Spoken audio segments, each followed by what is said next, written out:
Hello there everyone, and welcome to another edition of Lydia's Crafty Corner.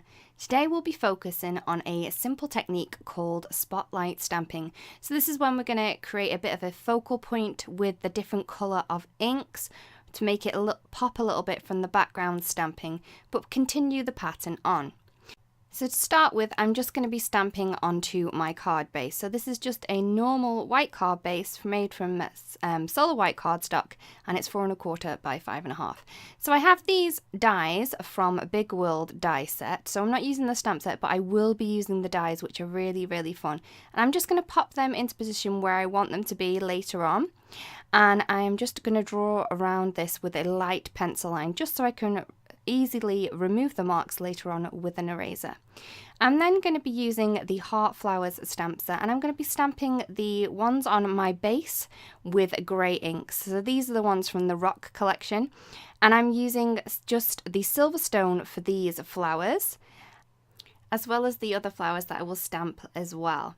So I'll be using the Silverstone for the flowers, Limestone for the leaves, Silverstone for the veins in the leaves, and then I'll be using the Industrial Diamond for the second layer of the flowers. They do also have center images for these flowers, little fun centers, but I chose not to use them on this card because I wanted the background to be kind of subtle and then have the spotlight stamping pop more. So that's why I'm doing it this way around. After I'm happy with all of the base flowers and leaf images that I do have, I'm then going to add in the second layers for the flowers and the leaves. So as I said before, I'm going to be using the Industrial Diamond for the second layers of the flowers, and then the Silverstone for the veins in the leaves. As you can see, I didn't stamp the second layer on one of the flowers. This is because I know this is going to be covered up by the circle image that I'm going to place in later, so I don't need to bother to do this one. Once I've finished all the stamping on my base layer, I'm then going to move on to some die cutting. I'm going to die cut the two dies that I have out of the Big World die set. So this is the stand for the globe and also the circle globe image. I'm cutting the stand out of some gold cardstock because I thought this would be really fun and add a lot of interest to the card and a little bit of shine as well. So I'm using my mini Blossom die cutting machine to cut this out, as it's so sweet and it stays on my desk and it's just easy to grab and it's always at hand, so it's a great one to use for my die cutting. And you can see how beautiful that die cut is, and it does leave in these little embossed lines as well, so it's very, very detailed and great to use on its own without the matching stamp set. I'm then going to die cut the circle image from the die set, and I'm cutting this out of just some same cardstock that I've used for my card base. So this is the solar white, and I'm just going to run this through, and I'm then going to use this to do my focal stamping onto this piece here. So because I don't want to stamp again onto the piece that I've just stamped, I'm adding in a little bit of a mask. So my mask is a piece of thin acetate, and I'm popping this over my card so I don't get any other ink onto it. I just want the grey there. And then I'm going to add my circle die cut onto this piece of mask. So when I stamp over, it's just going to get caught by that acetate mask, and I'm not going to have to worry about it being on my card. So what I'm going to do is I'm just going to arrange my stamps back into place where I stamped them on the card base, just so they go over onto my die cut piece. I'm using a Misty. You don't have to for this technique. You could definitely just stamp these up one by one. But as I had my Misty out and open, I figured I would use it on this one. So for the flowers, I'm going to be using some really bright colours. This is the Pinkalicious. This is one of my favourite pinks. It's very, very girly and very bright and vibrant. So I'm just going to go along and just layer this flower again over the one that I've already stamped. Make sure it's nice and clean because you don't want to get any random ink images onto this die cut that we've just cut.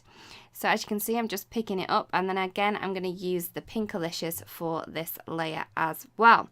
I'm going to stamp that one down and then move on to my next one. So for this one, I'm going to be using a blue colour, and I'm going to be using the Volcano Lake. And it is a great colour that is one of my favorites, and I keep going to it again and again, and I love it so much. It's one of my favorites, and it goes very, very well with the Pinkalicious as well, I have to say. I'm then going to stamp the leaves exactly in the same way, so I'm lining them up on the ones that I've stamped onto my card base, and then lifting them up in the Misty. So this is, for these I'm going to be using Parrot, and for the veins of them I'm going to be using Olive. As it was this really small image, I found it easier and quicker, I would say, just to stamp the veins with a little acrylic block. As I said before, you don't have to use a Misty for this technique. You could just do it this way with all of the images.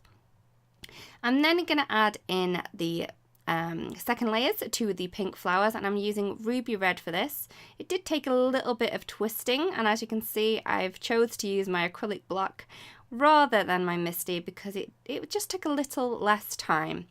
I'm then going to add in another flower to this center. It's a little different from the one that I had originally placed underneath, but I think that this one worked really well with the composition, and I found that I wanted a bit more color there. So I've added the layer in with the Pinkalicious, and for this one here I'm adding the layer in with the ruby red to even out the colors. So as you can see, I've removed the acetate mask from my card base. I can remove this and pop it to the side and reuse it later on. And then I have my die cut circle, which has my lovely beautiful, so I'm just going to pop this back into place. It does have that double-sided adhesive on it still, so I can then add my sentiment into place. I am again going to use the Misty here. This means that if I don't quite stamp my sentiment up as well as I wanted to the first time, and then can stamp over it just in the exact place as before. I'm using some permanent black ink to ink up my sentiment and then popping it down. And for the first time, I got it correct the first time, which was awesome. So I'm now going to remove the pencil lines that we did at the very beginning with a eraser, and then pop my circle into place for the final time. This time I'm adding some foam tape to the back so it sticks nice and firm, and it gives a little bit of dimension as well. So I'm popping my circle into place first. I'm then going to add in my globe stand, my lovely beautiful die cut gold globe stand, and I'm going to be adding this on with some of my Altenew adhesive. This is my favorite go-to adhesive, and I'm just going to pop that into place, and I love the way that this looks. I'm really happy with the way this turned out. I love the subtle greys behind, and also the pop of colour on that globe as well. I really do hope that you've enjoyed today's card, and that you like the technique, and that you even give it a go. I would really love to see what you come up with. So again, thank you so much for watching. If you enjoyed the video and don't want to miss out on any more that we do upload to the channel, it would be lovely if you do subscribe to the channel, therefore you won't miss out on anything that we do upload. Again, thank you so much for watching, and I'll see you again really soon. Goodbye!